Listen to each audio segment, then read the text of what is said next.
Gusto ko, lahat ng gusto kong mangyari, Attorney, can you share with us, ano yung biggest learning mo so far dito sa larangan ng politiko naman? sa politika, ang biggest na natutunan ko siguro ngayon is to be more patient, una. Kasi sa pagiging kabataan ko siguro, nung pumasok ako, gusto ko, lahat ng gusto kong mangyari, persistent ako gagawin ko, gusto ko makuha na. So, pipilitin ko yan. Minsan, dumarating sa point na ako na yung naiipit. Kasi pag nasa public service ka o politics, hindi lang naman yung pagsaserve. Siyempre, kailangan mong consider dyan yung partiduhan, grupuhan. So, sa isang lugar, limbawa, sabihin yan, maraming grupo, may opposition, mayroon administration.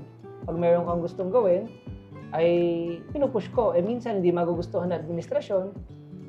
Ang gagawin ko dahil mapasok ako, ay tinuloy ko yung programa ko. Sumama ako sa opposition.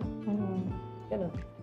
Pero at the end of the day, hindi ko natapos yung ginagawa ko. So, you have to learn how to balance kung paano makaka-epekto sa tao o kung may tatamaan ba na ibang peers na kasama mo sa politika.